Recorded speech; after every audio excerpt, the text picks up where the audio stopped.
পাকিস্তানের মধ্যস্থতাকারীদের উপস্থিতিতে যুক্তরাষ্ট্র ও ইরানের মধ্যে প্রথম দফার আলোচনা ৪ ঘণ্টারও বেশি সময় ধরে চলেছে বলে জানিয়েছে বিবিসির উর্দু বিভাগ।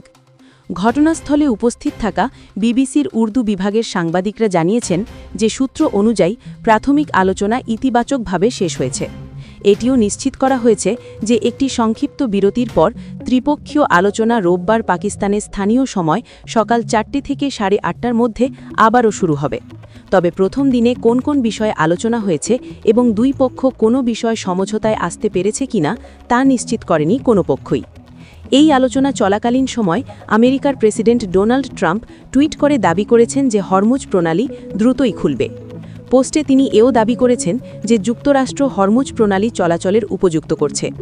তবে ইরানের রাষ্ট্রীয় টেলিভিশন মিস্টার ট্রাম্পের এই দাবি প্রত্যাখ্যান করেছে এবং জানিয়েছে কোনো মার্কিন জাহাজ হরমুজ প্রণালী অতিক্রম করেনি।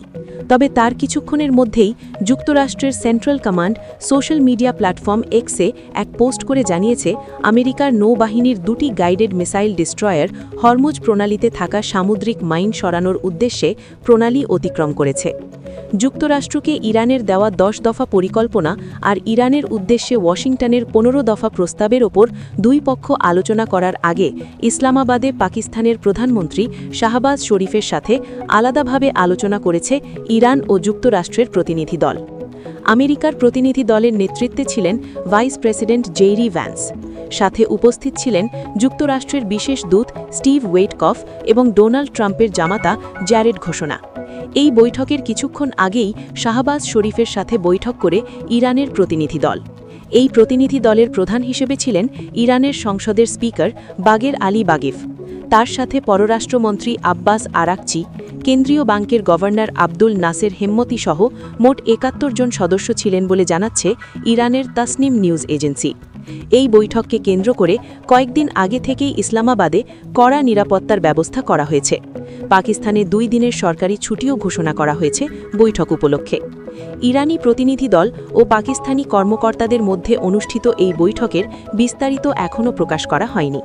তবে ইরানের রাষ্ট্রীয় রেডিও ও টেলিভিশন জানিয়েছে এই বৈঠকটি ইরান ও যুক্তরাষ্ট্রের মধ্যে আলোচনার বিস্তারিত বিষয় নির্ধারণে গুরুত্বপূর্ণ ভূমিকা রাখতে পারে।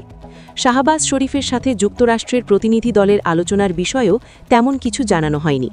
ওই বৈঠকের পর পাকিস্তানের প্রধানমন্ত্রীর দপ্তরের এক বিবৃতিতে বলা হয়েছে মিস্টার শরীফ আশা প্রকাশ করেছেন যে এই আলোচনা টেকসই শান্তির পথে একটি গুরুত্বপূর্ণ ধাপ হিসেবে কাজ করবে।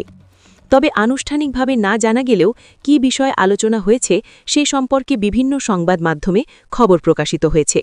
কিছু কিছু ক্ষেত্রে এসব খবর প্রকাশিত হওয়ার পর সেগুলো নিয়ে পাল্টাপাল্টি বক্তব্য এসেছে।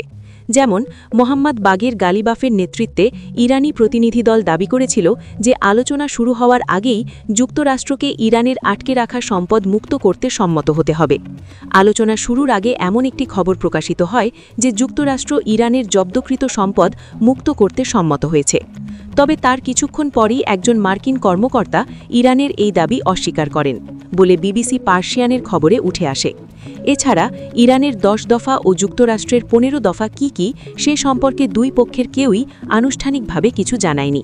তবে ইরানের 10 দফা চুক্তি কি হতে পারে সে সম্পর্কে কয়েকদিন আগেই একটি ধারণা দিয়েছে ইরানের রাষ্ট্রীয় সংবাদ সংস্থা তাসনিম নিউজ এজেন্সি।